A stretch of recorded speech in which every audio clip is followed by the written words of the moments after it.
ఒక పైకిన 'tug life' సినిమాకి సంబంధించినటువంటి ఇష్యూ పూర్తయిపోయింది. ఇంకో పక్కన 'కుబేరా' అంశంలో ఏదో అంబానీని విలన్‌గా చేసి చూపించేటటువంటి ప్రయత్నం చేశారు లాంటి ఇష్యూ నడిచింది. అదొక పక్కన నడుస్తోంది. ఈలోపు బ్రాహ్మణ సామాజిక వర్గాన్ని అవమానించే విధంగా 8 వసంతాలు అట కొత్త సినిమా. దాంట్లో ప్రవర్తించారంటూ దానికి సంబంధించినటువంటి సక్సెస్ మీట్‌లో ఒక సీనియర్ జర్నలిస్టు రైట్ చేసినటువంటి ప్రశ్నలు ఇప్పుడు పెద్ద ఎత్తున చర్చనీయాంశం అయితేనే బ్రాహ్మణుల్ని ప్రత్యేకించి అవమానిస్తున్నారు సినిమాలో.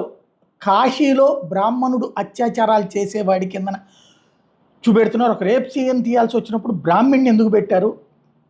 మిగతా అంశాల్లో కాపు కమ్మారెడ్డి ఇట్లాంటిది అంటే అక్కడ మిగతాది పేర్లు వాళ్ళ ఏం పెట్టలేదు, వాళ్ళ కులం పేరు అది చెప్పలేదు, ఒక్క బ్రాహ్మణని ఎట్లా పెట్టారు అంటూ ఒక రిపోర్టర్ అడిగినటువంటి ప్రశ్నలు ఇప్పుడు చర్చనీయాంశం అవుతున్నాయి.